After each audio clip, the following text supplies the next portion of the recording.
एक सेठ से लक्ष्मी जी रूठ गई। जाते हुए बोली, मैं यहां से जा रही हूं, अब मेरी जगह नुकसान आएगा, तैयार रहना, और अगर तुम जाते जाते मुझसे कुछ मांगना चाहते हो तो बोलो। सेठ बहुत समझदार था, बड़ी विनम्रता से बोला, माता नुकसान आ रहा है तो आने दीजिए, बस मुझे आप एक वरदान दीजिए कि मेरे परिवार में हमेशा सुख शांति बनी रहे। लक्ष्मी जी मुस्कुराई, तथास्तु कहा और वहां से चली गई। अब उस सेठ की 4 बहुएं थी। कुछ दिनों बाद सबसे छोटी बहू खिचड़ी बना रही थी। उसने खिचड़ी में नमक डाला और अपने काम में व्यस्त हो गई। तभी दूसरी बहू आई और उसने खिचड़ी को बिना चखे ही और नमक डाल दिया और वो भी अपने काम में व्यस्त हो गई। ऐसे एक एक करते तीसरी और चौथी बाकी की 2 बहुएं भी आई। उन्होंने भी खिचड़ी को बिना चखे ही उसमें नमक डाल दिया। अब रात को सबसे पहले सेठ खाना खाने बैठा। जैसे ही उसने खिचड़ी का एक चम्मच लिया, उसे महसूस हो गया कि इसमें बहुत ज्यादा नमक है, और सेठ जी तुरंत समझ गए कि नुकसान आ चुका है। किसी से कुछ नहीं कहा, चुपचाप खिचड़ी खाई और चला गया।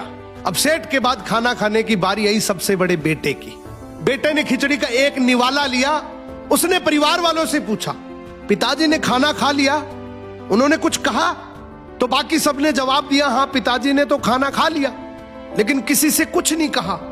तो बड़े बेटे ने भी चुपचाप खिचड़ी खाई और चला गया। ऐसे ही करके परिवार के बाकी सारे सदस्य एक एक करके आए। अपने से पहले वालों के बारे में पूछा, कुछ नहीं कहा, चुपचाप खिचड़ी खाई और चले गए।